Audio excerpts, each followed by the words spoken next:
Bismillahirrahmanirrahim. Alhamdulillahirabbil alamin.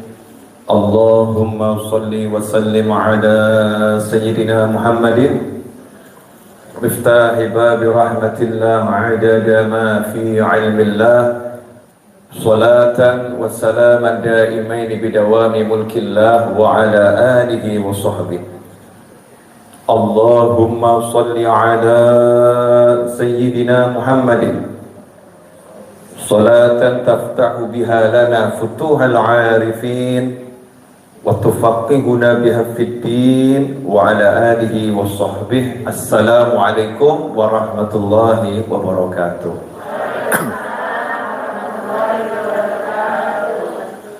Alhamdulillah, pada waktu di antara zuhur sampai asar Allah Ta'ala pertemukan kita dalam keadaan sehat wal afiyah.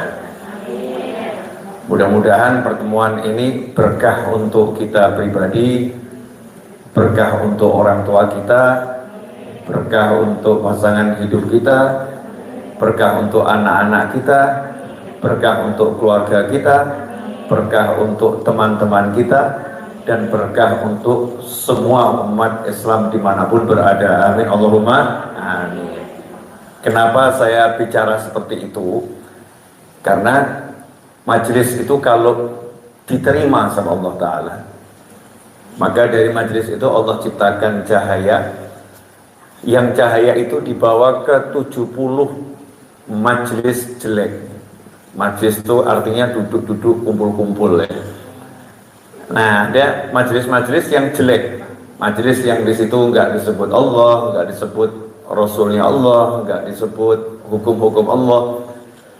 Majelis yang isinya perbincangan-perbincangan yang nggak ada manfaatnya dunia maupun nggak ada manfaatnya akhirah. Majelis yang orang-orangnya bahkan dikatakan tidak kenal Allah Subhanahu wa Ta'ala.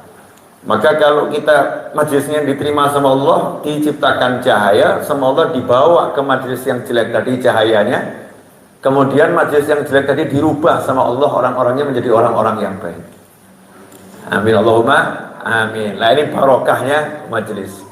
Dan pemirsa dimanapun antum berada, alhamdulillah saya hari ini berada di wilayah Tangerang Selatan ya, Pondok Aren. Pondok Aren tuh ya Tangerang mepet Jakarta.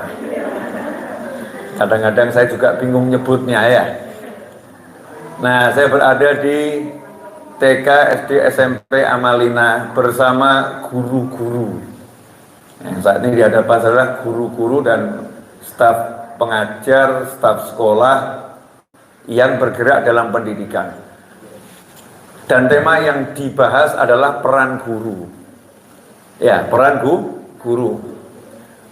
Kalau bicara peran guru, maka saya akan jelaskan dulu agar kita juga paham, maling juga punya guru. Ya, maling juga punya guru. Penjahat juga punya guru. Maka yang disebut ini guru yang mana dulu? Ya, guru yang mana dulu? Kita mengenal ada dua hal. Ini yang sering rancu.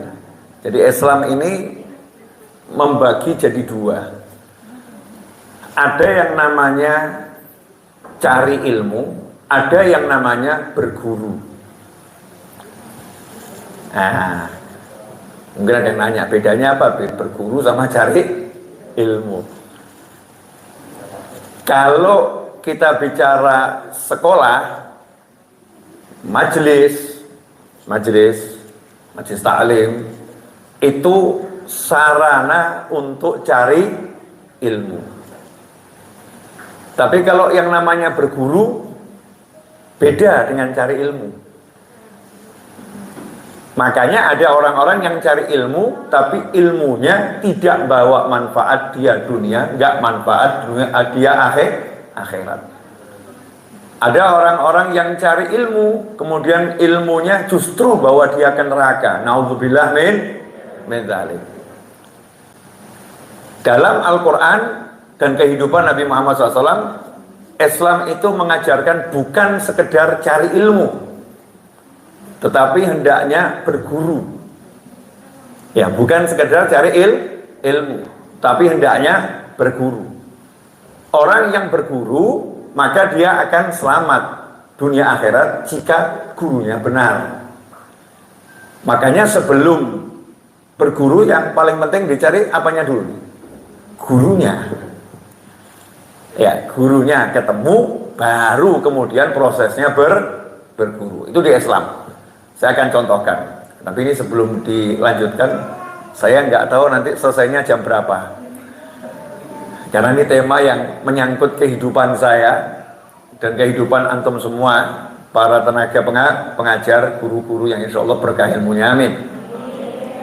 Bisa jadi cepat, bisa jadi lama. Saya meminta waktu unlimited. Ya, minta waktu unlimited. Nanti kalau ada yang waktunya di limit, ya mau melanjutkan kegiatan, berdiri saja langsung lanjutkan kegiatan. Kalau saya nggak tahu berdirinya nanti jam berapa. Wallahu a'lam. Kalau memang udah mau selesai, tetap saya lanjut. Boleh ya? Alhamdulillah. Kalau nggak silo kok nggak afdol, nggak enak. Nyantai pemirsa dimanapun antum berada, alhamdulillah. Saya akan coba hal yang pertama kali dalam proses penciptaan manusia. Proses penciptaan manusia, bukan proses penciptaan makhluk. Kalau proses penciptaan makhluk yang pertama kali diciptakan adalah Nabi Muhammad SAW. Cahaya Nabi Muhammad Sallallahu Alaihi Wasallam. Di mana Rasul bersabda kepada Sayyidina Jabir radhiyallahu ta'ala anhu, qala ya Jabiru innallaha khalaqa qabla al-asya'i nura nabika Muhammadin sallallahu alaihi wasallam min nurih. Hai Jabir, sesungguhnya Allah telah menciptakan cahaya Nabi Muhammad SAW dari cahayanya Allah Ta'ala sebelum Allah menciptakan segala sesuatu. Jadi sebelum diciptakan segala sesuatu, yang pertama kali diciptakan makhluk adalah cahaya Nabi Muhammad SAW. Tapi manusia yang pertama kali diciptakan adalah Nabi Adam alaihissalam. Manusia.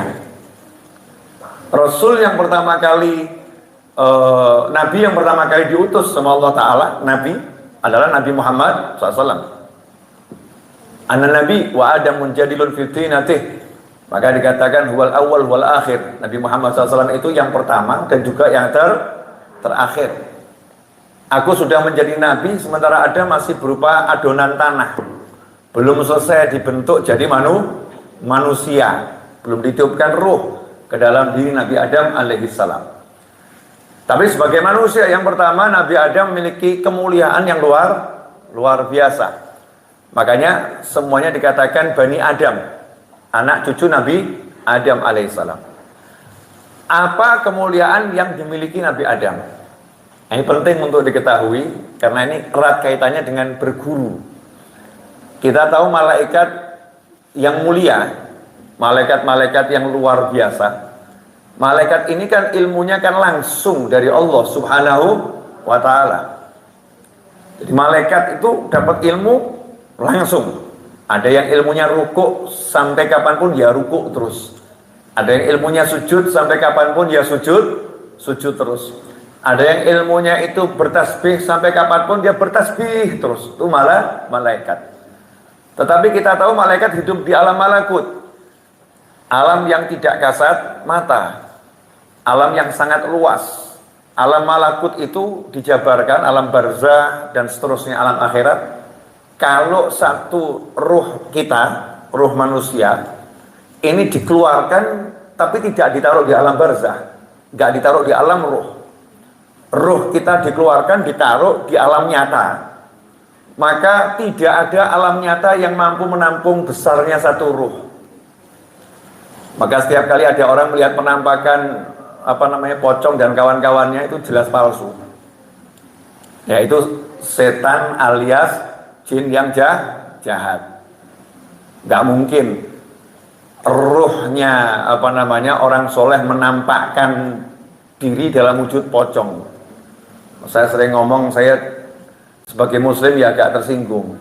Kenapa ya kok setan tuh yang nakut-nakutin wujudnya pocong? Padahal yang dipocong cuma umat Islam. Paham ya? Yang dipocong cuma umat Islam. Dan yang lain kan cara pemakamannya beda-beda.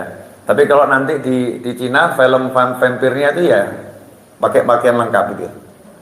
Nah, di Indonesia kok ya pocong gitu ya.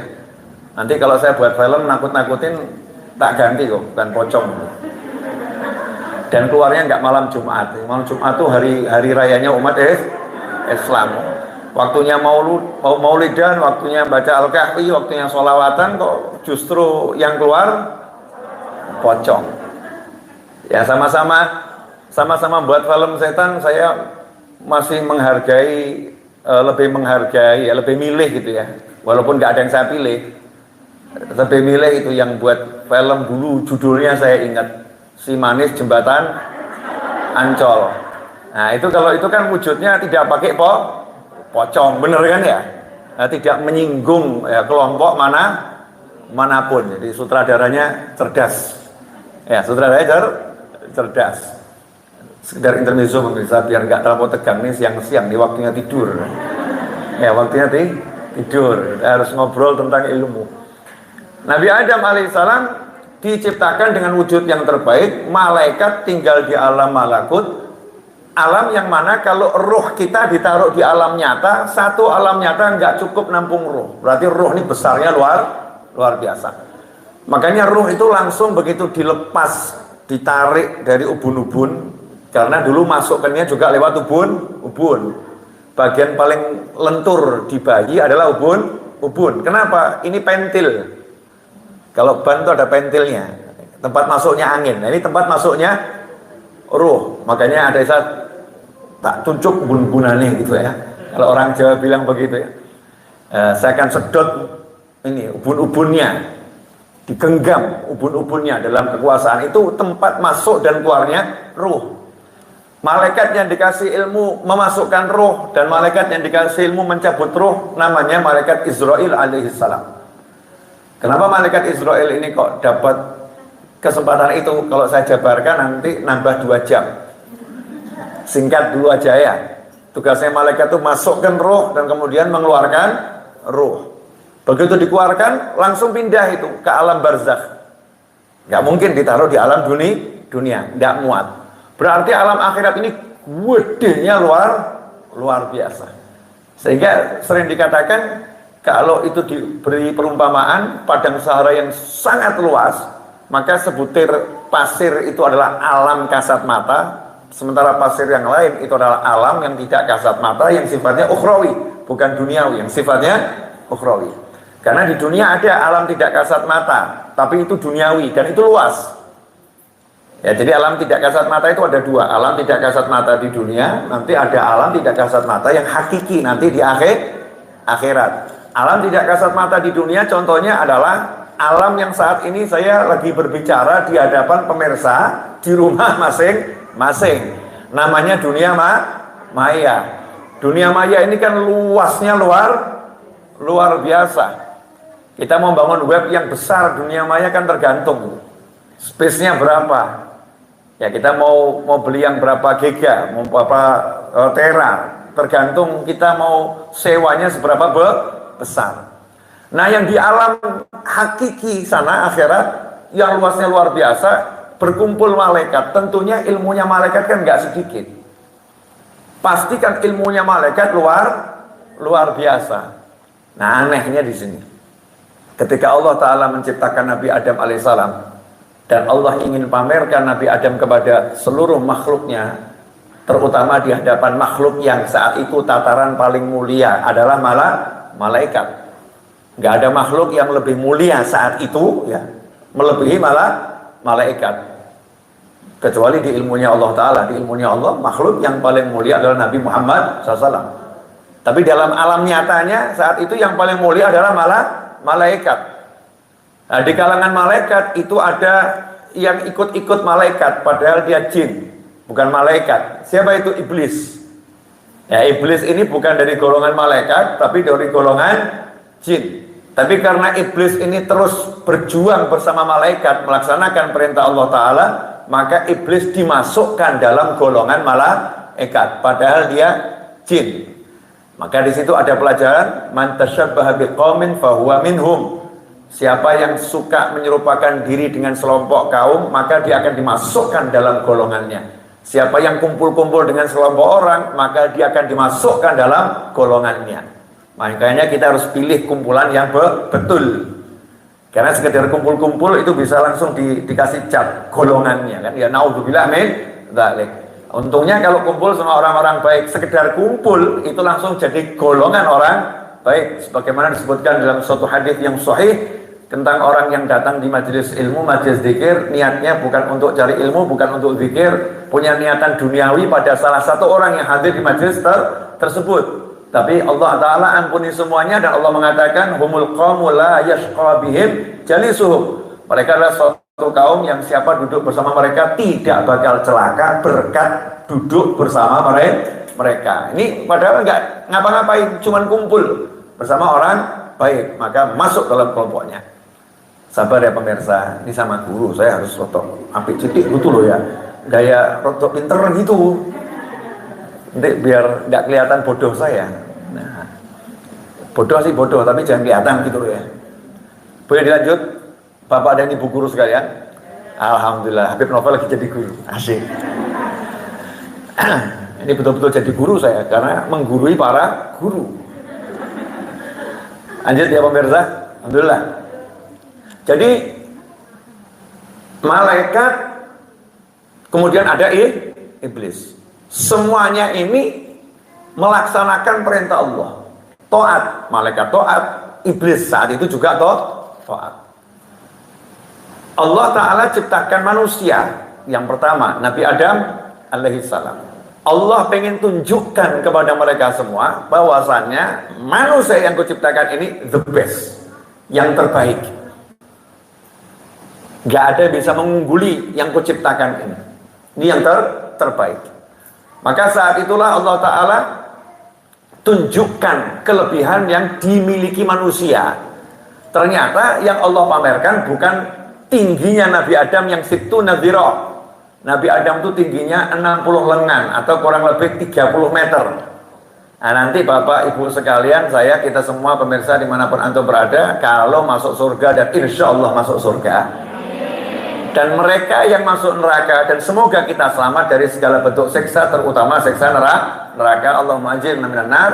Tinggi yang di surga dan yang di neraka itu seperti wujud Nabi Adam alaihissalam, kurang lebih 30 meter. Karena surganya luas. Neraka itu kalau bakar orangnya kecil seperti kita kan belum sampai kena apinya udah habis. Jadi nerakanya nggak puas, kok kecil, ya, minta yang besar. Jadi kalau dimakan itu pelan-pelan. Allahumma ajirna minan nar. Nanti 30 meter tinggi kita. Allah nggak pamerkan Nabi Adam ganteng, enggak. Allah nggak pamerkan Nabi Adam kekar, enggak. Allah nggak pamerkan Nabi Adam itu bentuknya yang terbaik, tidak. Walaupun Allah bilang diciptakan dalam bentuk yang terbaik, tapi yang Allah pamerkan kepada semua malaikat dan iblis saat itu adalah Allah perintahkan malaikat dan iblis untuk menyebut nama benda-benda tertentu. Jadi Allah membuat majelis taklim di alam sana. Namanya proses belajar dan mengajar.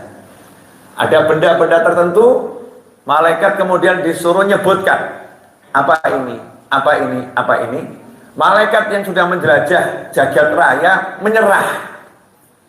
Bisa kita bayangkan kalau Bapak Ibu tinggal di Tangerang Selatan, tiap hari keliling dari gang ke gang, dari kampung ke kampung, data lengkap, kemudian dikasih tahu ini ada nama warung bakso ini. Terus Ibu nggak tahu. Berarti ini warung bakso ini kan ya luar biasanya, atau mungkin ibu yang memang ya mungkin gitu ya kurang keliling, ya kurang keliling. Nah, ini ternyata malaikatnya ahli keliling, malaikatnya luar biasa. Tapi kok benda-benda ini malaikat nggak tahu, malaikat diam, nggak tahu. Subhanaka la ilma lana illa ma 'allamtana, nggak ngerti. Allah Ta'ala kemudian tidak ngomong sama malaikat, dah kamu saya install ilmunya, nih tahu-tahu, enggak. Dan malaikat tidak dikasih lembaran nama dari benda tersebut. Benda ini namanya ini, tidak.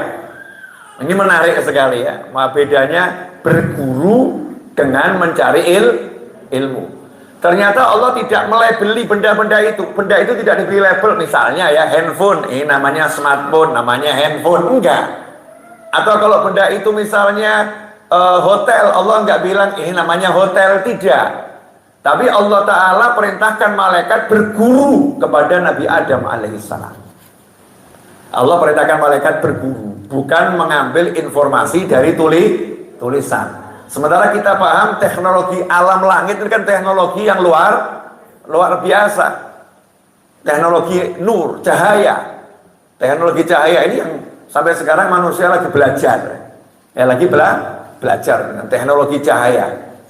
Mulai dipelajari oleh manusia. Ya, subhanallah, Nabi Adam disuruh menyebutkan, padahal Nabi Adam yang gak pernah belajar, baru diciptakan. Betul ya? Nabi Adam kan belum keluar dari surga, belum jalan-jalan keliling alam akhirat, belum. Nabi Adam baru diciptakan sama Allah, ditaruh di surga. Nabi Adam nggak didatangkan guru yang mengajari ini namanya pohon ini namanya buah ini, enggak kan?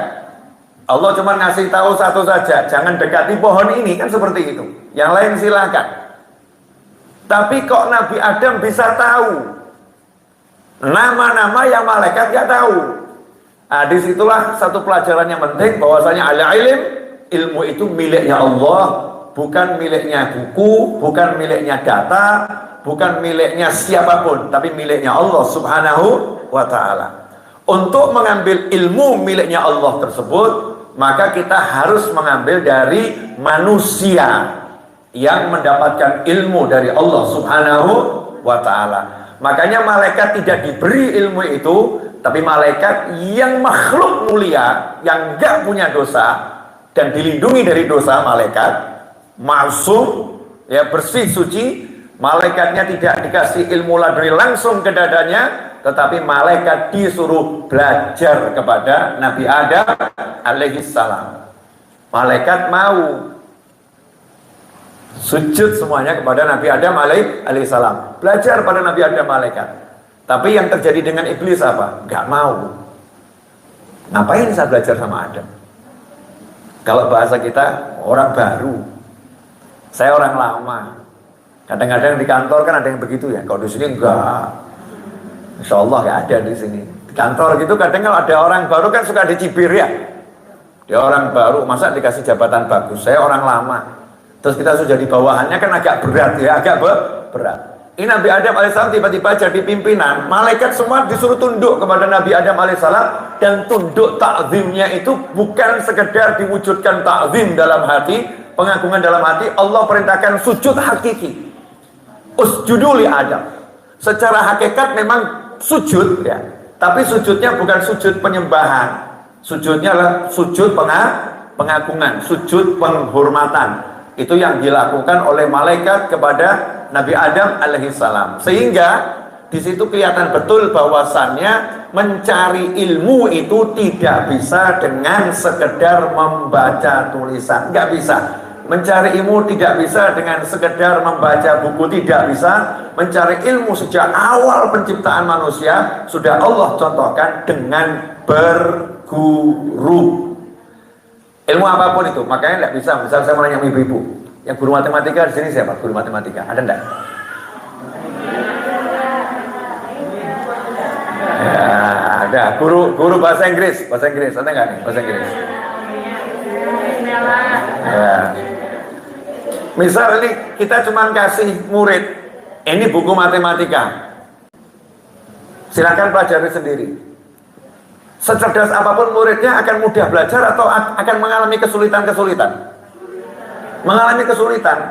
Dia masih butuh yang namanya manusia untuk membimbing. Ini maksudnya begini, ini maksudnya begini. Butuh manusia. Itu baru belajar ilmu matematika, baru belajar ilmu bahasa Inggris misalnya. Apalagi bahasa Inggris, wah cuman pakai tulisan, kacau balau itu. Ya, one apa? One. Nah itu tulisannya one. Itu bukan one, itu one. Kan begitu ya. Saya tuh suka diledek gitu kan. Kalau misalnya DONE bacanya apa itu? Dan ya. Dan. Kalau turun DOWN ya. Ya, antara dan sama, nah saya suka salah gitu karena saya bingung bacanya apa. Saya diajarin, Beb, itu bukan yang DOWN tuh ya. Ya, itu sama dengan daun gitu ya. Masya Allah, daun gitu. Ternyata kalau saya nggak dibimbing sama orang yang bisa bahasa Inggris, meskipun saya bisa bacanya, tetap salah. Jadi untuk bahasa Inggris saja butuh bimbingan orang yang bisa. Meskipun saya huruf ya ABCD kan ya insya Allah sampai Z tahu. Betul ya? Insya Allah tahu. Tapi ternyata nggak bisa. Butuh guru. Ini sudah dicontohkan sama Allah Ta'ala dari zaman Nabi Adam alaihissalam. Di alam akhirat sana, Nabi Adam suruh jadi guru, muridnya malah malaikat. Dan itulah nilai kemuliaan manusia. Manusia itu makhluk mulia bukan karena ketampanannya, bukan karena kegantengannya, bukan karena kecerdasannya, bukan. Cerdas itu produk daripada otak, ya. Ganteng itu produk daripada wajah, kulit, tubuh, fisik. Tapi manusia menjadi mulia karena ilmunya, dan ilmu adalah produk al-qalb, produk hati, bukan otak. Makanya banyak orang yang otaknya Masya Allah, tapi hatinya Masya Allah. Ya, hasilnya perbuatannya innalillah wa na'udzubillah. Dah yang paham, yang nggak usah paham, yang nggak usah paham. Enaknya ngomong sama guru tuh Masya Allah. Cukup bahasa Masya Allah udah paham ya. Karena emang gurunya Masya Allah gitu. Masya Allah ilmunya. Alhamdulillah. Nah ini contoh, ini saya baru satu contoh saja sudah 27 menit. Ini 27 menit. Ya, YouTube saya nggak dusta, ada menitannya ya. 27 menit tadi mukadimah paling bismillah, alhamdulillah, sholawat, ya, awal biar barokah itu. Paling 1 menit, 2 menit. Berarti saya udah bicara 25 menit baru ngasih satu contoh dan itu belum selesai. Belum loh ya. Belum. Sabar. Emang cari ilmu harus sabar. Nah kalau bahasa Inggris, matematika, bahasa Jawa, apalagi bahasa Jawa. Orang Jakarta mau belajar bahasa Jawa sama orang Solo. Wah, Masya Allah. Antara dawuh sama dakwah, ya itu sudah beda. Antara, nanti pelajaran bahasa Jawa kan repot ya. Cara ngucapnya, tulisannya sama, ngucapnya beda ya, artinya berbeda. Itu bukan begitu bahasanya. Terus tulisannya seperti itu, ya tidak bisa. Kamu harus belajar bahasa Jawa bukan dari tulisan, tapi dari orang yang tahu bahasa Jawa. Paling sedikit ya orang Jawa. Itu cara belajar. Harus pakai manusia. Nah kalau belajar urusan-urusan yang sederhana butuh manusia. Lantas bagaimana belajar urusan hati? Biar hati ini jadi baik, nggak ada rasa sombong, nggak ada iri. Bagaimana kita tahu seluk-beluknya hati? Terus bagaimana kita akan belajar jalan menuju surga? Ya, ke surga ini ada jalannya. Kita mohon maaf, mau menuju Google saja ada jalannya kok. Kamu punya aplikasi Google, ya Chrome atau apa dan sebagainya. Aplikasi itu nggak mungkin bisa langsung kamu buka, nggak mungkin bisa langsung kamu buka. Begitu kamu pasang handphonemu nomor 1 ya kamu diminta harus punya email dulu. Masukkan emailnya. Setelah itu koneksi internet. Ada tahapan-tahapan yang harus dilalui. Baru nanti bisa menggunakan Google-nya. Bahkan ada satu handphone ya yang nggak dikasih Google. Betul ya? Ada satu handphone yang Google tidak mau kerjasama dengan dia, sehingga kerepotan orang. Wah gimana nggak ada Google-nya?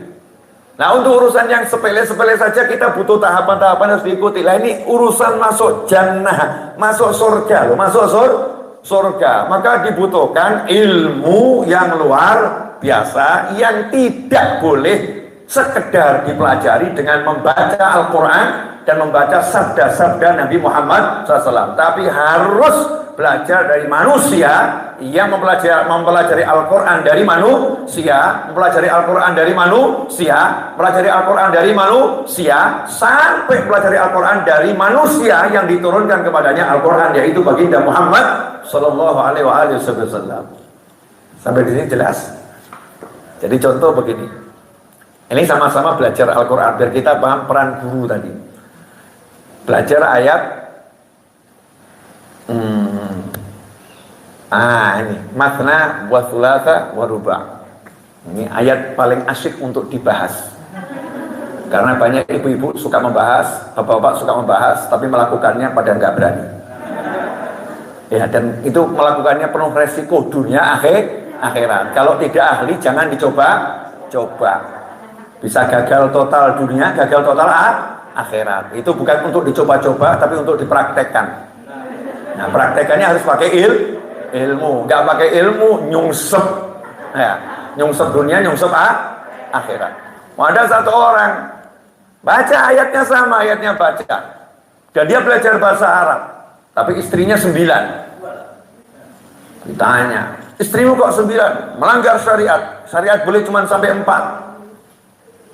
Dia jawab, gak bisa, kamu salah baca syariatnya. Nah, itu ayatnya jelas, matna wa thulatha wa ruba'. Wa itu dalam bahasa Arab tambah, matna itu 2, wa tambah, thulatha 3, 2 tambah 3 5, wa ruba', 2 tambah 3 tambah 5 sama dengan 9. Jadi saya betul, kamu salah.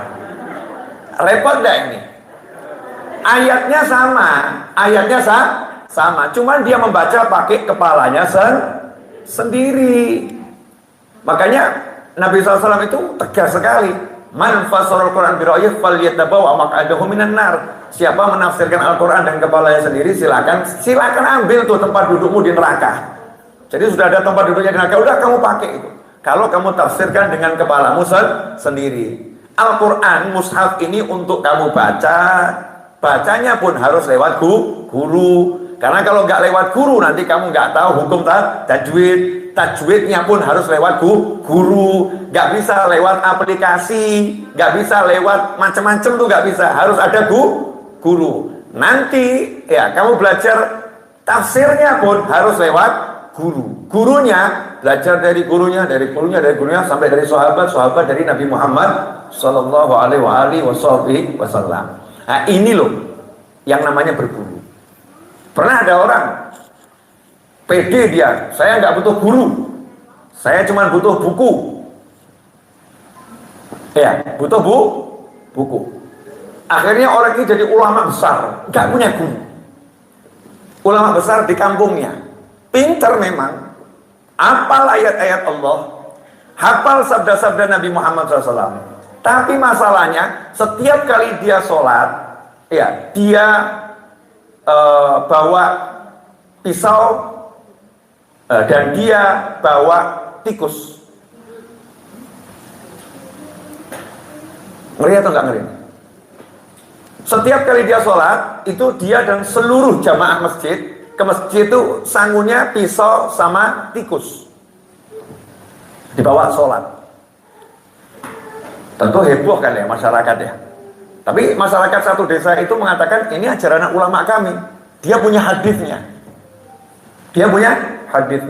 Sementara ulama yang dari luar kota, yang alimnya itu bukan dari kitab, bukan dari buku, ilmunya dari guru. Kitab itu adalah sarana untuk mencari ilmu. Sarana membantu untuk cari ilmu. Sama seperti YouTube, sarana untuk membantu cari ilmu. Tapi kalau mau berguru jangan sama YouTube.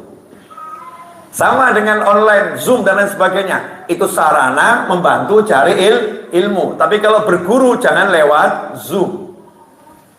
Harus ketemu, jasad perlu dipertemukan. Sama seperti orang jatuh cinta, ngobrolnya cuma video call, kan nggak enak toh ya. Kan perlu ke kafe gitu kan ya, ketemu walaupun sama-sama ngobrol, tapi kan beda di kafe ketemu sama video call. Pernah kan ibu-ibu? Misalnya sama suami gitu loh ya, sama suami video call kan ya kurang enak. Tapi kalau ketemu kemudian minum kopi bareng kan nikmatnya luar biasa. Itu nggak bisa dijelaskan. Oh, itu namanya yaitu ruh manusia. Nah, ulama yang di luar kota tadi, dia pengen mendakwahi ulama yang menguasai satu desa. Makanya dakwah itu harus bijaksana. Nggak bisa lihat orang salah langsung kamu sesat. Apalagi yang salah itu tokoh. Ya, kamu sesat, tokoh disesat-sesatkan, pengikutnya marah. Pengikutnya marah. Makanya ada ulama yang Allah perintahkan dalam Al-Quran itu, kalau mau nasihatin orang bil hikmah wa mau'izatil hasanah wajadilhum billati hiya ahsan. Dengan hikmah, cara yang bijaksana. Datanglah ulama ini ke desa tersebut melamar jadi murid. Itu ulama beneran ya. Untuk benerin satu ulama yang punya kesalahan, biar ulama ini jadi benar sehingga pengikutnya semua benar. Maka ulama tadi nyamar jadi murid. Saya mau berguru sama jenengan. Oh silahkan. Diajarin semua ilmu. Diteliti sama ulama, ini ilmunya baik. Bagus ilmunya. Tapi parah ini urusan sholat ini. Kok sholat bawa tikus sama pisau? Akhirnya ulama tadi ngomong. Murid nih ya, ngomong sama gurunya. Murid gadungan nih ya. Guru, mau nanya nih guru. Saya ini udah baca banyak kitab hadis, tapi kok nggak ketemu ya ajaran Nabi sholat bawa tikus sama pisau. Dijawab sama ulamanya, oh kamu memang belum sampai ilmumu. Di kitab saya ada. Di kitab saya ada. Guru boleh nggak saya lihat kitabnya ini? Jangan-jangan saya juga punya kitabnya. Kitabnya apa? Ini hadis ini, sebutkan hadisnya. Datangilah sholat. Asli hadisnya itu ya. Datangilah sholat bisakinah wal waqar. Datangilah sholat dengan tenang dan wibawa. Bisakinah wal waqar. Ternyata setelah dibuka kitab hadisnya guru tadi, ulama tadi, sakinah itu tak marbutohnya hilang. Waqar itu ternyata qafnya itu titiknya hilang satu. Dan kalau Arab gundul seperti itu, tak marbutohnya hilang, kemudian waqar itu fa, qafnya hilang jadi fa, maka kalau dibaca ya yang baca nggak akan keliru. Datangilah sholat bisikin wal fa'run. Bisikin wal fa'ri gitu. Datangilah dengan membawa pisau dan membawa tikus. Kenapa? Karena bukunya salah cetak. Dia mengikuti buku yang salah cetak, hasilnya salah amal. Salah amal hasilnya menyesatkan satu desa. Ngeri atau enggak ngeri? Ngeri. Karena dia belajar lewat buku, enggak mau lewat guru. Nah ini belajar lewat guru itu penting pemirsa dimanapun antum berada. Alhamdulillah saat ini yang live bersama saya baru 600 orang yang istiqomah. Yang keluar masuk entah berapa ribu, wallahu a'lam. Ya, tapi yang istiqomah 600 orang ini. Nah, dan waktu sudah 39 menit. Saya akan datang di ujung. Nah, kalau ibu-ibu guru, Pak Guru kan saudari tadi ya. Saudari tadi ya, wajah-wajah kelaparan sudah mulai tampak di hadapan saya. Jadi silakan yang bisa disantap, yang nggak bisa cukup dibayangkan. Nah, insya Allah membayangkan yang menyenangkan itu akan menyenangkan. Pemirsa dan orang tua wali murid dimanapun antum berada. Sekarang kita ambil contoh yang berikutnya. Tadi itu di langit Nabi Adam kepada malaikat. Sekarang contoh di Al-Quran wujudnya Nabi kepada selain Nabi atau Nabi kepada Nabi. Saya ambil contoh Nabi Musa alaihissalam. Nabi Musa itu dikenal Nabi yang paling manja. Nabi yang paling manja. Musa kalimullah. Sampai dapat keistimewaan yang luar biasa. Musa yang langsung diajak bicara oleh Allah tanpa perantaraan malaikat. Jangan nanya caranya gimana. Oh, yang ngajak bicara Allah, kok kamu yang mikir? Ya Allah tinggal memasukkan makna ke dalam hati Nabi Musa. Nabi Musa paham. Seperti ibu loh kalau bicara sama suami ketika jalan di mall nggak pakai ngomong, cukup gini. Paham kan ya? Paham. Maksudnya yang itu bayar gitu kan ya? Suami langsung paham. Jangan tanya, ini kok suami bisa paham? Gimana cara istri memasukkan itu ke dalam hati? Oh, ahli. Ahli cukup gini udah selesai. Nah, ini namanya istri bicara kepada suami lewat kerdipan mata, dan suami saking hebatnya bisa memahami maksud istri. Ini kan sama-sama hebat. Coba kalau yang diketikin saya nggak paham, kenapa sakit mata gitu? Ada, coba buka mata saya tiup gitu kan ya. Tapi kalau yang saling memahami kan paham, tolong belikan barang itu. Nabi Musa diajak bicara langsung oleh Allah Ta'ala, kalimullah. Jangan dibayangkan kemudian ada suara di dada Nabi Musa. Maha suci Allah dari segala hal yang menyerupai makhluk. Jangan dibayangkan dengan segala bayangan yang ada. Jangan. Wong kita mau bicara sama laptop aja, mau bicara sama komputer, pakainya cuman angka dan huruf, ya dia bisa pahami apa yang kita mau. Nah, Nabi Musa yang kalimullah, ketika diberitahu ada seorang yang lebih alim dari Nabi Musa alaihissalam, namanya Khidir atau Khadir alaihissalam, yang sampai hari ini ulama tidak sepakat. Tidak ada kesepakatan ulama tentang status Nabi Khidir alaihissalam. Beliau itu nabi atau wali.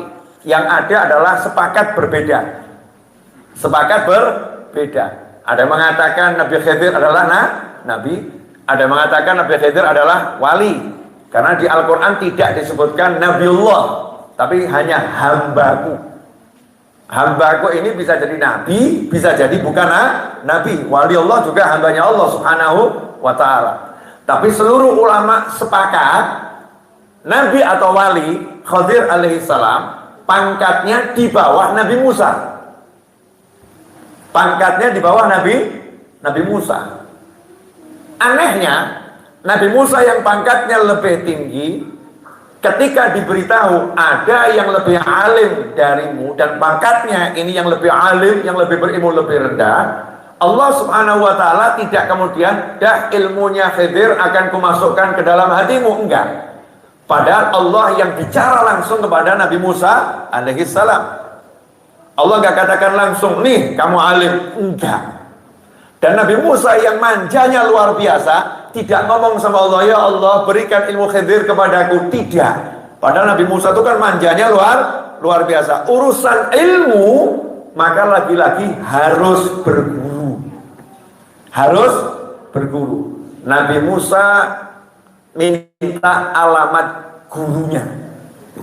Gurunya pangkatnya lebih rendah. Makanya wajar kalau orang yang lebih mulia berguru kepada orang yang lebih rendah. Dan kadang-kadang orang yang lebih alim itu nggak punya ilmunya orang yang alimnya di bawahnya. Kadang-kadang orang yang alimnya di bawahnya punya ilmu dalam bidang tertentu yang lebih tinggi daripada orang yang lebih alim. Karena nggak ada orang yang menguasai ilmu secara mutlak alim keseluruhan, nggak ada. Hikmatullah, ada yang dikasih di sini, nggak dikasih di sini. Seperti Nabi Musa dan Nabi Khidir alaihi wassalam.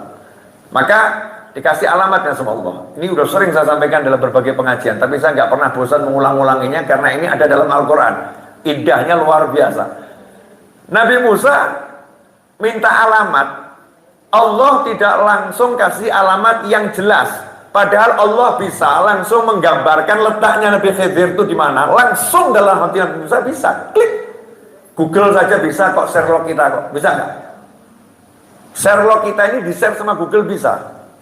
Bahkan kalau pakai mata langit ya, di zoom dekat gitu ya. Sampai posisi kita di mana itu akan kelihatan itu. Kalau kita memang online bener. Titik kita di mana sampai foto kita tuh bisa. Tapi kita kan terbatas nih ya, terbatas. Nah, apakah Allah kalah sama Google? Ya enggak. Maha suci Allah dan maha besar Allah, maha mulia Allah, maha tinggi Allah. Tapi kenapa Allah tidak tunjukkan lokasi Nabi Khidir secara persis kepada Nabi Musa AS ke dalam hatinya? Ini loh, lihat lokasi Nabi Khidir. Sementara Sayyidina Umar bin Khattab radhiyallahu taala anhu dari kota Madinah khutbah Jumat bisa melihat posisi pasukan yang jaraknya 500 kilo, melihat, mendengar dan berbicara langsung khutbah Jumat. Ada apa? Jawabannya adalah ini urusan ilmu. Urusan ilmu selalu spesial. Berguru harus ada perjuangan. Ya, berguru harus ada perjuangan. Maka Allah kasih tahu letaknya Khidir alaihissalam itu di pertemuan dua laut. Di mana pertemuan dua laut? Ya udah kamu cari saja. Ciri-cirinya nanti kalau makanan yang kamu bawa, ikan yang kamu bawa itu udah hidup kembali kena airnya, disitulah letaknya pertemuan dua laut. Padahal ikan yang dibawa Nabi Musa AS adalah ikan yang sudah digoreng. Dalam tafsir disebutkan seperti itu. Ikan sudah digoreng, sudah mati. Apakah masuk akal? Ikan yang sudah digoreng, sudah kering, kena air, hidup, loncat ke dalam laut. Kan nggak masuk akal. Apakah kemudian Nabi Musa AS berjalan sambil bawa ikannya, kemudian ditaruh di air ya, diseret, begitu nanti kalau hidup ya di situ. Apakah begitu? Ya enggak. Ini makanan. Ya letakkan saja di tempat makannya. Subhanallah, singkat cerita, ketemu tempat itu. Ya karena ketika mau makan siang kok ikannya sudah nggak ada. Mana ikannya? Oh tadi di sana kena percikan air atau loncat dia. Ikannya loncat. Itu yang saya mau. Akhirnya disusuri lagi jejaknya, ketemulah Nabi Khidir alaihissalam. Saya nggak akan bahas panjang. Yang mau saya bahas, Nabi Musa harus cari Nabi Khidir, ketemu dan hal attabi'uka. Boleh nggak aku ikut sama kamu? Nanti kamu ajarin aku. Ikut, bukan bawa sini ilmu masuk ke dalam hati. Mana lembarannya? Saya bawa sini, saya hafalkan. Enggak begitu. Harus ikut. Kenapa? Minas sudur ila sudur. Dari hati ke hati. Ini yang namanya berguru. Nabi Musa dengan Nabi Syuaib alaihissalam berguru 8 sampai 10 tahun. Khilafnya ahli tafsir. 8 sampai 10 tahun. Dengan syarat dinikahkan dengan putrinya, nanti dikasih ilmunya. Tinggal 8 sampai 10 tahun. Bekerja dan diajari. Lagi-lagi berguru. Nggak bisa jauh dari gurunya, harus ikut terus. Nah sekarang ini yang terjadi, banyak orang tidak berguru. Cari ilmu iya, tapi tidak berguru. Sehingga hanya mengumpulkan informasi. Kumpulkan informasi dari YouTube, kumpulkan informasi dari majelis A, dari majelis B. Kalau informasinya cocok disimpan, nggak cocok dibuang. Yang cocok sama nafsunya diambil, nggak cocok sama nafsunya dibuang. Ada informasi ya, yang namanya wanita haid itu boleh duduk di dalam masjid. Ada informasi wanita haid haram duduk di dalam masjid. Ya karena emang dia itu lagi sukanya main ke masjid, langsung yang diambil informasi wanita haid boleh dalam masjid, ya yang sesuai sama nafsunya, bukan sesuai sama ilmu gurunya. Nggak belajar dari seorang guru. Nah karena emang nggak mau belajar dari guru, nggak berguru, hasilnya apa? Hasilnya ilmunya ya ruwet, campur aduk. Ilmunya seringkali nggak benar, ilmunya seringkali salah. Karena hanya mengumpulkan informasi sementara dia bukan ahli untuk memilah ini informasinya valid atau tidak, datanya benar atau tidak. Karena itulah peran guru dalam kesuksesan dunia akhirat tentunya luar biasa. Enak kan kesimpulannya? Sebetulnya udah selesai nih pengajiannya. Karena tadi saya kasih contoh, kemudian saya tutup. Jadi kalau nggak pakai guru kira-kira amburadul atau nggak amburadul? Amburadul. Makanya kemarin cukup dibuktikan oleh corona, saudara-saudara. Ketika corona itu datang dan menunjukkan peran guru kepada wali murid, maka wali murid semua pada teriak, kalau begini anakku nggak usah disekolahkan. Ngapain anakku disekolahkan? Cuman disuruh lihat Zoom dan Zoom dan Zoom. Google Meet. Kapan Meet dengan gurunya? Masa aku orang tua suruh nemenin anaknya? Mendingan aku yang jadi gurunya. Tutup saja sekolahnya. Teriakan salah satu orang tua, saudara-saudara. Betul ibu-ibu? Betul. Tuh jawab tuh. Ini gimana cara on-cam-nya ini? Gimana cara koneksinya? Gimana nih? Wah ini putus lagi. Nyambungnya lagi gimana? Stres orang tuanya. Gurunya tenang saja. Cukup satu kamera, gurunya ngomong terus. Ya orang tua di rumah masing-masing kameranya beda-beda, saudara-saudara. Betul, betul. Pusing. Oh, di situ ternyata ketemu sama guru itu penting. Nggak bisa digantikan sama Google Meet, nggak bisa digantikan sama Zoom, nggak bisa digantikan sama YouTube. Taruh di sekolah, duduk bersama guru, itu tak tergantikan oleh apapun. Terbukti oleh yang namanya pandemi selama hampir 2 tahun. Angguk-angguk ya guru-guru. Apalagi kalau dari dijabarkan panjang lebar. Ya, ini baru pemaparan teori dipersingkat. Ya, materi saya paparkan singkat. Kalau mau dijabarkan panjang lebar, masya Allah. Makanya Nabi SAW itu berbangga, aku diutus sebagai guru, mu'alliman. Saya diutus sebagai guru, bukan muballigh. Walaupun Rasulullah itu juga tabligh, muballigh. Muballigh itu menyampaikan saja. Wa ma'alaika illal balagh. Tugasmu menyampaikan. Tapi Nabi SAW mu'addib. Adabani Rabbi fa ahsana ta'dibi. Aku dididik langsung sama Allah Ta'ala. Tentunya pendidikan Allah yang terbaik. Rasul pun kemudian mendidik para sahabat. Makan bersama sahabat, pergi keluar kota bersama sahabat, tidur di jalanan ya bersama sahabat, berjuang bersama sahabat, sholat bersama sahabat, sehingga sahabat bisa mencontoh langsung Nabi Muhammad Sallallahu Alaihi Wasallam. Itu yang namanya berguru.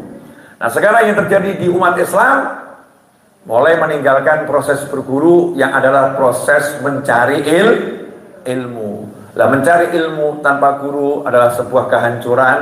Ya, berguru dalam rangka mencari ilmu adalah sebuah kesuksesan. Makanya nggak ada orang sukses tanpa guru. Setiap orang sukses butuh seorang guru. Ini bukan teori, itu kalimat hasil daripada prakteknya nyata. Saya misalnya, nggak usah jauh-jauh, saya mau jadikan diri saya sendiri contoh. Ya narsis sih emang.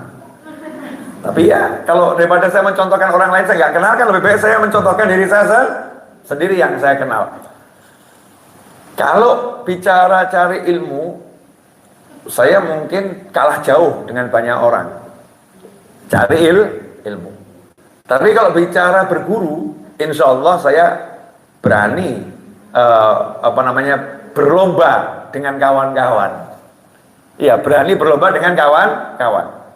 Saya itu ketika berguru dengan guru saya, nggak ada di hati saya rasa pengen cari duit, nggak ada sama sekali. Yang ada ya guru saya, ini surga saya, ini nikmat saya, ya ini semua kebahagiaan saya. Jadi saya nggak butuh yang lain. Seperti ibu-ibu ketika sama suaminya, aku hanya mengingat kamu. Setelah ada kamu, aku tak ingin yang lain. Jadi duit nggak butuh, Pak. Aman Pak. Aman. Duit gak butuh, baju bagus gak butuh, sudah. Yang penting ada suami. It's all itulah semua yang aku inginkan. Saya nggak bisa bahasa Inggris, takut diledek sama anak saya.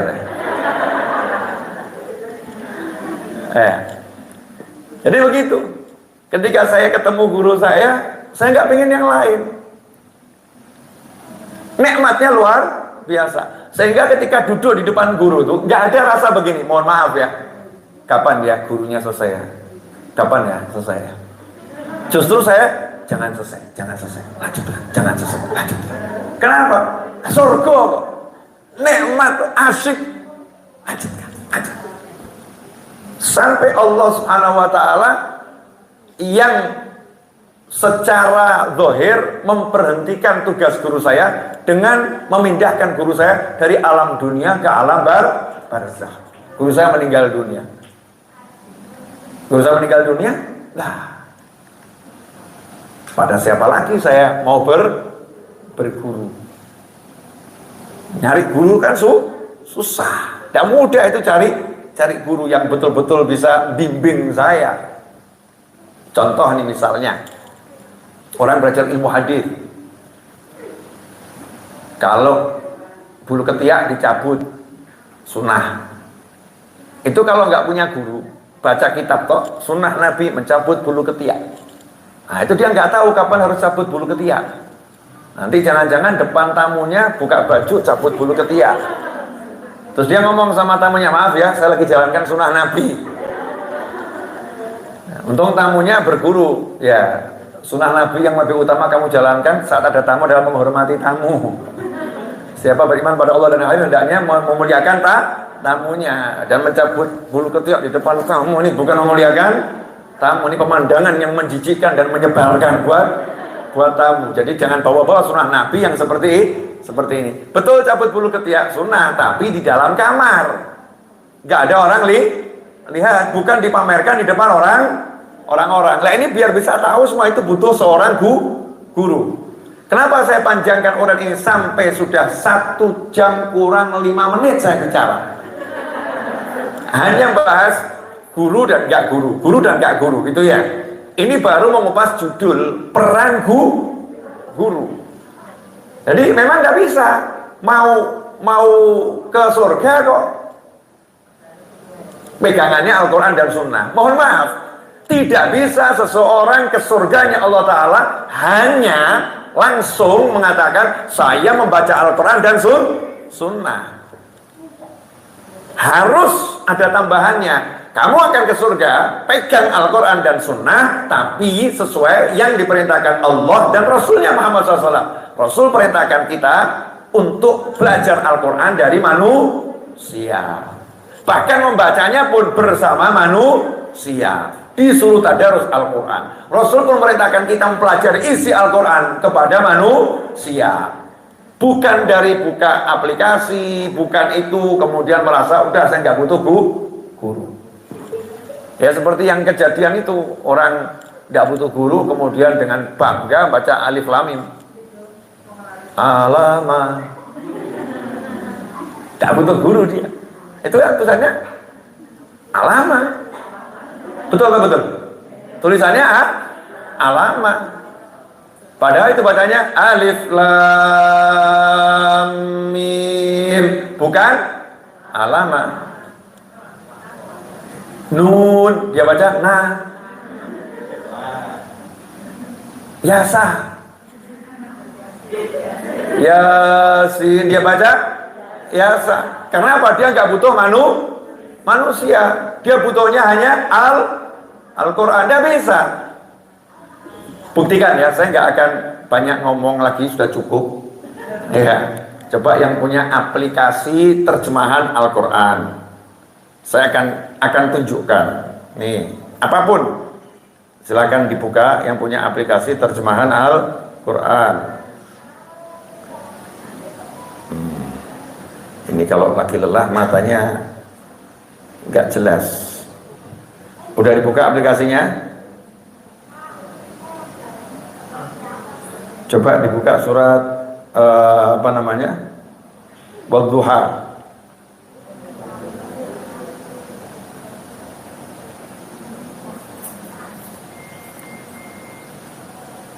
Ya, surat Wadduha.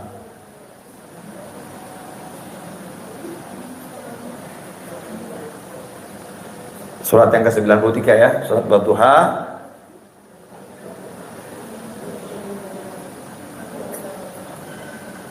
Ayat yang ke-7.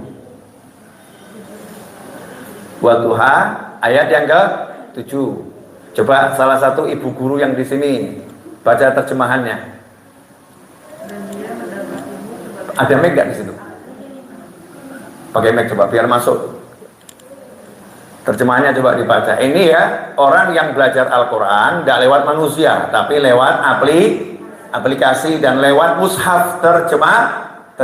Coba baca ayat yang ke-7. Artinya aja.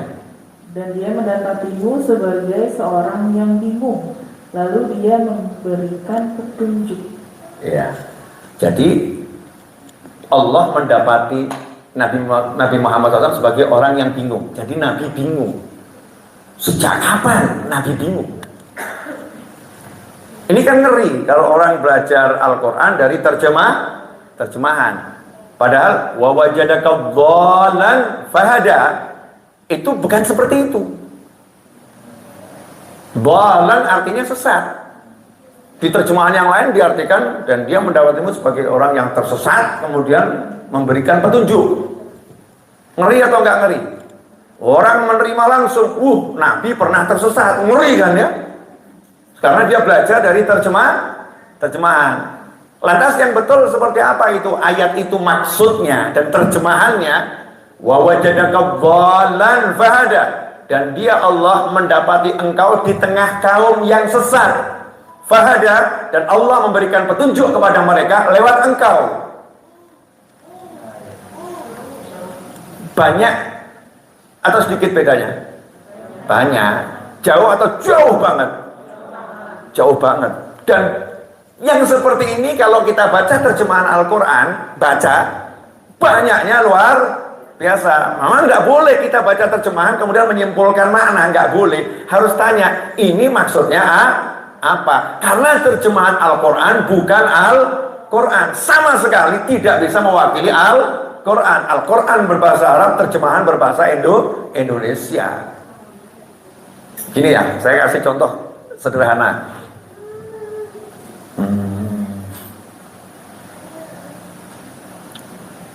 Coba terjemahkan mumet dengan bahasa Indonesia. Mumet aku, pusing aku, gitu kan ya? Itu padahal mumet sama pusing kan sama ya. Tapi rasanya beda atau sama? Beda toh? Kalau mumet tuh rasanya gimana?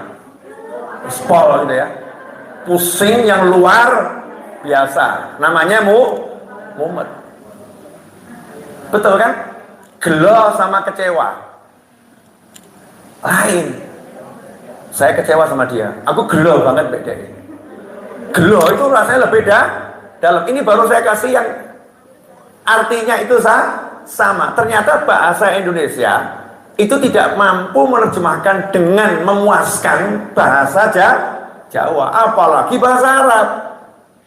Memang punya keterbatasan, bahasa ini punya keterbatasan, dan itu disadari. Makanya kita nggak boleh belajar lewat buku, nggak boleh, harus lewat manusia.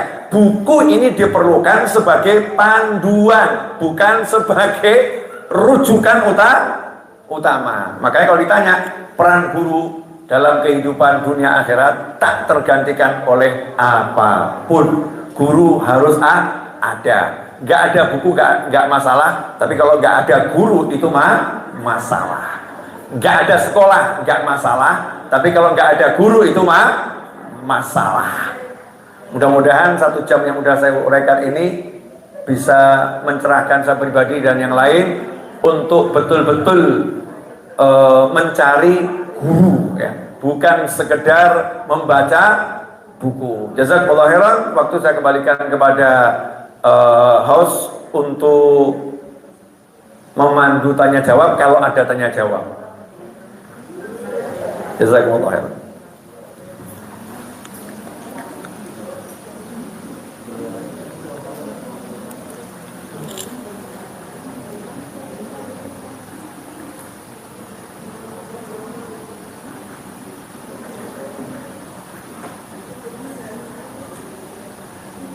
Masya Allah, tabarakallah. Terima kasih Habib untuk ilmu di siang menjelang sore ini, yang mana inti dari kajian ini bisa kami simpulkan. Siap. Mencari ilmu itu tanpa guru adalah suatu kehancuran, karena belajar itu butuh guru. Mencari ilmu dengan guru adalah suatu kesuksesan. Demikianlah kajian tausiah hari ini. Semoga kita mendapatkan hikmah dalam melaksanakan apa yang sudah disampaikan oleh Habib Novel Al-Idrus.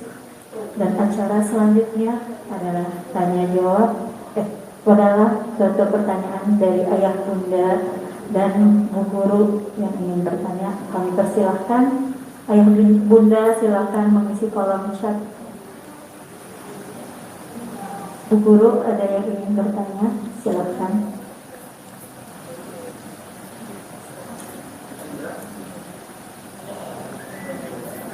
Ya Bapak, silakan.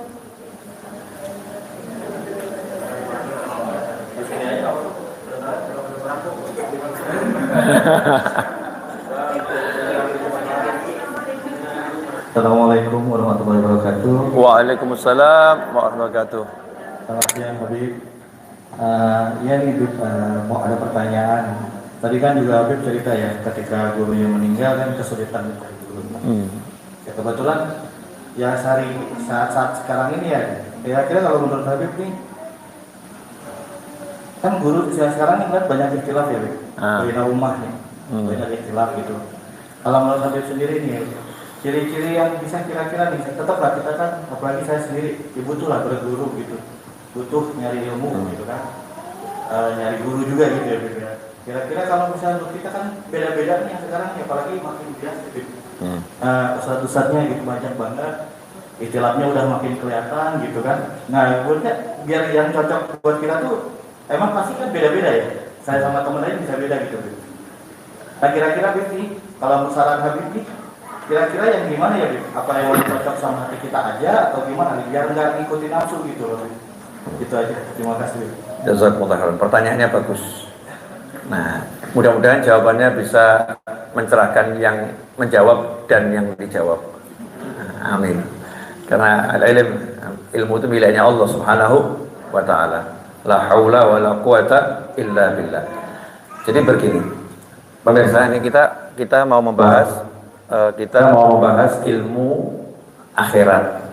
Jadi bukan ilmu dunia, karena ilmu ada dua, ilmu akhirat, ada ilmu dunia. Meskipun ilmu dunia itu juga bagian daripada ibadah. Contohnya misalnya ilmu matematika, kalau untuk menghitung warisan itu jadinya ibadah. Ilmu kedokteran kalau untuk membantu penyembuhan penyakit itu ibadah. Tapi yang mau kita bahas adalah ilmu akhirat, biar kita lebih mudah. Karena kalau ilmu dunia kedokteran kan tanyanya sama UNS, UGM, ya, UI, Undip dan lain sebagainya. Nah, untuk ilmu akhirat ini bagaimana? Sebetulnya nggak jauh berbeda dengan ilmu dunia.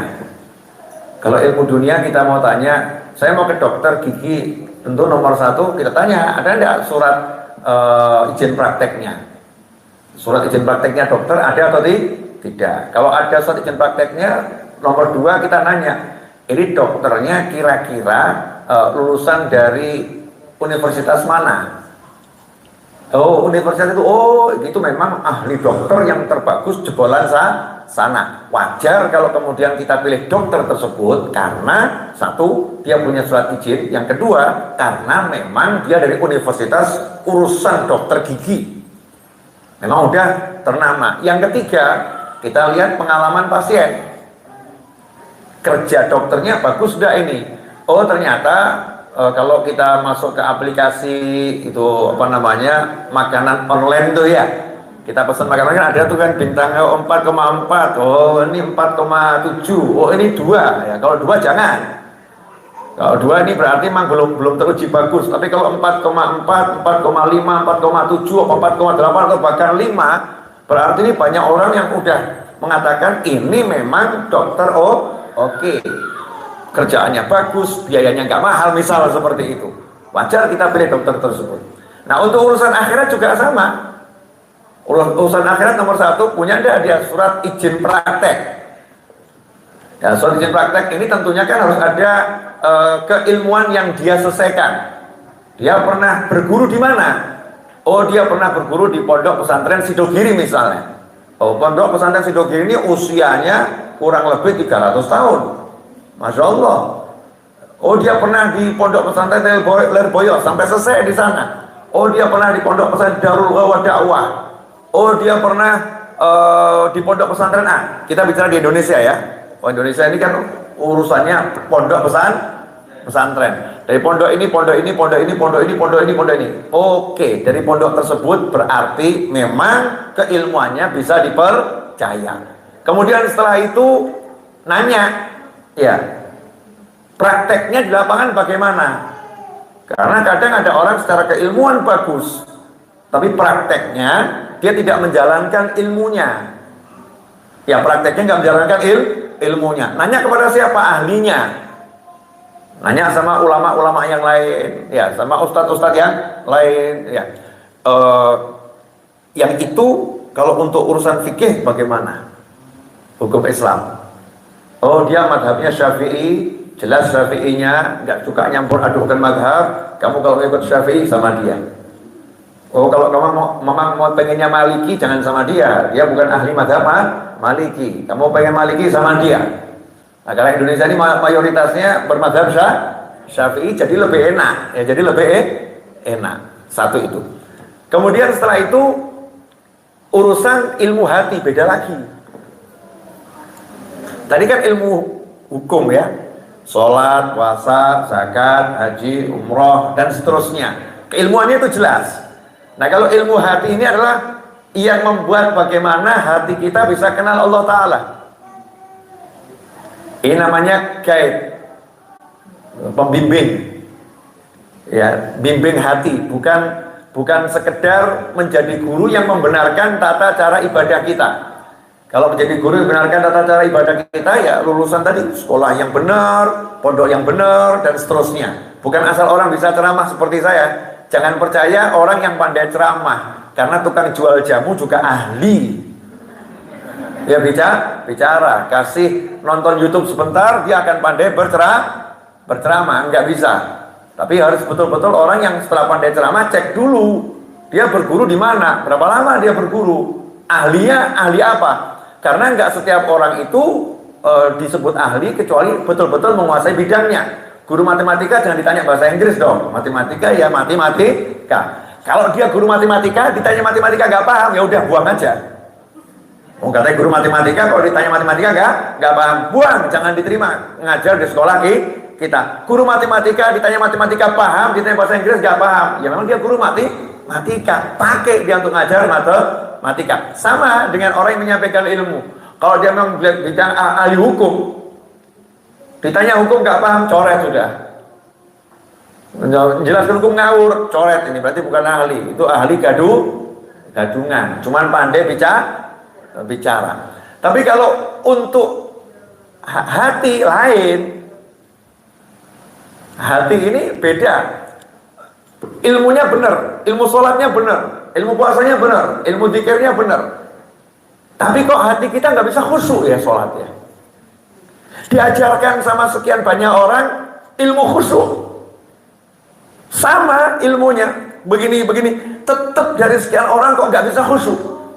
Kemudian kita ketemu satu orang yang secara ilmu hukum dia benar, ya ajarannya nggak nyeleneh, ajarannya benar, tapi ucapannya membuat hati kita langsung ingat sama Allah Ta'ala, membuat kita jadi kenal Allah Ta'ala mudah. Ya itulah ciri-ciri orang yang akan menjadi guru yang bimbing hati kita.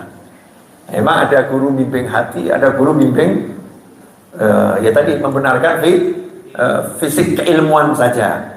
Makanya setiap orang kalau urusannya hati nggak bisa dipaksakan, hatinya beda. Tapi kalau keilmuan ini kan boleh dong share sama siapapun. Sama kok madhab sama syafi'inya. Ya madhab kemudian urusan sirah nabawiyah kan ya sama belajarnya. Satu lulusan Lirboyo, satu Sidogiri, satu mungkin dari Tambak Beras, dari Jombang, ya.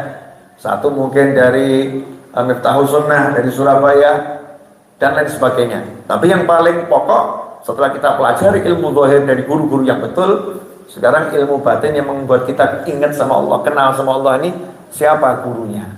Siapa yang bisa membimbing kita? Nah itu harus kita cari. Memang nggak mudah, dibutuhkan kesungguhan. Seperti Nabi Musa sungguh-sungguh cari Nabi Khidir alaihissalam. Emang Nabi Musa itu cari ilmu hukum? Enggak toh. Yang dilakukan Nabi Khidir semua melanggar hukumnya Nabi Musa. Yang dilakukan Nabi Khidir semua melanggar hukumnya Nabi Musa. Sesuai hukumnya Nabi Khidir, tidak sesuai hukumnya Nabi Musa. Tapi ternyata Nabi Khidir mengajarkan sesuatu yang berbeda ke dalam hati Nabi Musa alaihissalam. Nah, untuk ilmu hati ini memang harus sungguh-sungguh carinya. Ada satu kalimat, lau sodaqal murid lawajadil masyayikh al-abwab. Kalau murid itu sungguh-sungguh, dia akan temukan gurunya di depan pintu rumahnya. Artinya kalau orang sungguh-sungguh cari guru, gak usah nyari guru, gurunya akan datangin dia. Nah, dan cara guru itu ngajarkan tuh macam-macam. Ya banyak nanti. Saya sampai hari ini masih diajarin guru saya meskipun guru saya udah meninggal dunia. Nah, cara ngajarinnya bagaimana? Ya tiba-tiba saya dipertemukan dengan orang-orang baik. Ya dipertemukan orang-orang soleh. Orang-orang baik soleh itu yang mengajarkan ilmu-ilmu yang saya kaget. Ini dulu cara ngajarnya mirip dengan guru saya. Ini mirip dengan guru saya. Ya, di alam barzah sana kan bisa angkat tangan minta. Ya minta sama Allah Subhanahu wa ta'ala agar muridku ini dapat bimbingan dari fulan. Maka jangan pernah berkecil hati dalam mencari bimbingan. Insya Allah akan terus dibimbing kalau kita sungguh-sungguh mencari.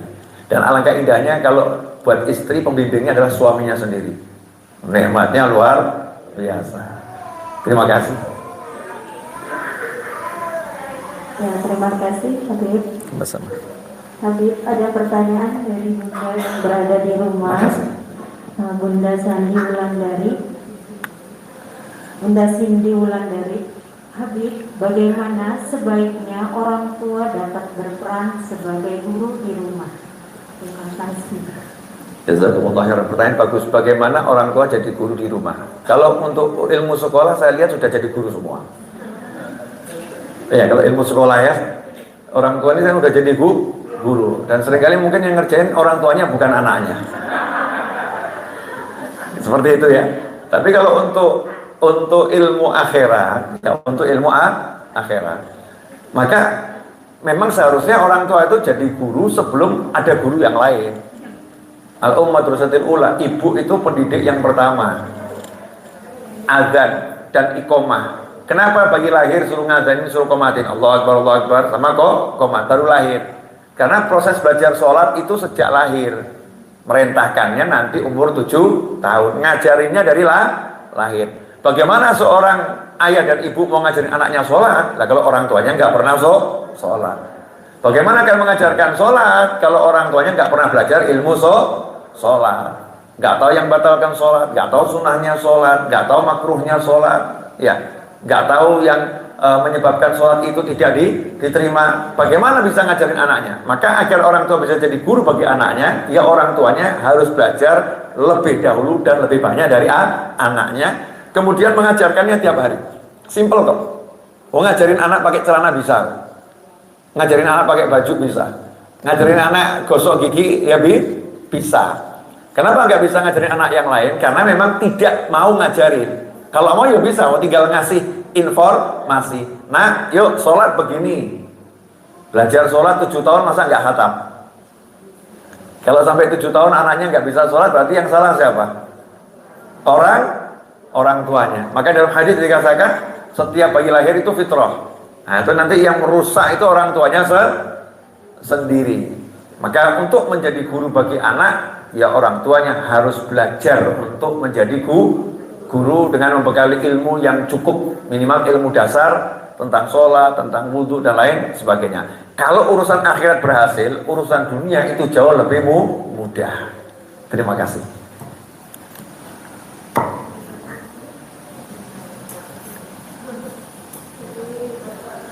Oh, ada yang mau bertanya? Sudah? Alhamdulillah.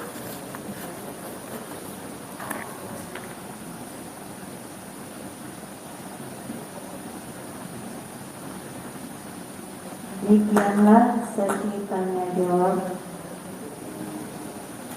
Dan acara selanjutnya adalah pembacaan doa dan penutup yang akan dipimpin oleh Nabi Muhammad Idris. Semoga doa kita dijabah oleh Allah Subhanahu wa taala. Amin. Jazakumullah. Terima kasih banyak. Bismillahirrahmanirrahim. Alhamdulillahirabbil alamin. Allahumma shalli wa sallim ala sayidina Muhammadin miftahi bab rahmatillah, adada ma fi ilmillah, salatan wa salaman daimain bidawami mulkillah wa ala alihi wa sahbihi. Allahumma ya rabb kulli shay'in bi qudratika ala kulli shay'in اغفر لنا كل شيء ولا تسألنا عن شيء ولا تحاسبنا في كل شيء وأعطنا كل شيء. اللهم اغفر لنا ولوالدينا وارحمهما كما ربيانا صغارا. ربنا هب لنا من أزواجنا وذرياتنا قرة أعين واجعلنا للمتقين إماما. يا حنان يا منان يا فتاح يا رزاق يا غني يا مغني. اللهم اكفنا بحلالك عن حرمك واغننا بفضلك عمن سواك. رب اجعلني مقيم الصلاة من ذريتي. ربنا تقبل الدعاء. اللهم ادفع عنا البلاء والوباء والولاء والغلاء والفتن ما ظهر منها بطن. اللهم ارزقنا العافية ودوام العافية والشكر على العافية والتمام العافية والعافية من كل هذه البلية. اللهم ارزقنا الجنة ونعيمها ونظر إلى وجهك الكريم برحمتك يا أرحم الراحمين يا أرحم الراحمين يا أرحم الراحمين. Allahumma ya Allah, ampunilah kedua orang tua kami, jadikan kedua orang tua kami bahagia dunia, bahagia akhirat, mulia dunia, mulia akhirat, tentram dunia, tentram akhirat, selamat dunia, selamat akhirat. Jadikan orang tua kami ridha kepada kami ya Allah. Jadikan kami anak-anak yang berbakti kepada orang tua kami. Jadikan anak keturunan kami ila yaumil qiyamah anak-anak yang saleh dan salihah, anak-anak yang engkau ridhai ya arhamar rahimin. Jadikan putra-putri kami selamat dunia, selamat akhirat, mulia dunia, mulia akhirat, tentram dunia, tentram akhirat, sukses dunia, sukses akhirat ya arhamar rahimin. Berilah kami ilmu yang bermanfaat, ilmu yang mengantarkan kami kepada surgamu ya Allah, ilmu yang menjadikan kami mengenalmu ya arhamar rahimin. Ya Allah, berilah kami rezeki yang berlimpah, rezeki yang datang dari segala arah tanpa susah payah, rezeki yang tidak menyebabkan kami tersiksa, rezeki yang mengantarkan kepada surga, rezeki yang berkahnya kepada anak keturunan kami, keluarga kami, sahabat kami, dan seluruh umat Nabi Muhammad sallallahu alaihi wasallam. Ya Allah yang Maha Pengasih, ya Allah yang Maha Penyayang, panjangkan usia kami dalam semua kebaikan, kenikmatan, ketaatan, keridhaan, kebahagiaan, kesuksesan, dan setelah semua itu nanti akhiri usia kami dengan husnul khatimah. Rabbana atina fid dunya hasanatan wa fil akhirati hasanatan wa qina adzabannar. Wa sallallahu ala sayyidina maulana Muhammadin wa alihi wasallam. Alhamdulillahi rabbil alamin ala hadhihi wa ala kulliyatin salihatin jamiatin nafi'ah wa ala ma nawahdi bi ali wa ila hadratin nabi sallallahu alaihi wasallam. Al-Fatihah. Bismillahirrahmanirrahim. Alhamdulillahi rabbil alamin arrahmanir rahim maliki yaumiddin. Iyyaka na'budu wa iyyaka nasta'in ihdinas siratal mustaqim siratal ladzina an'amta 'alaihim ghairil maghdubi 'alaihim waladdallin. Jazakumullah khairan, terima kasih. Mohon maaf atas segala kekurangan, semoga bermanfaat. Wassalamualaikum warahmatullahi wabarakatuh.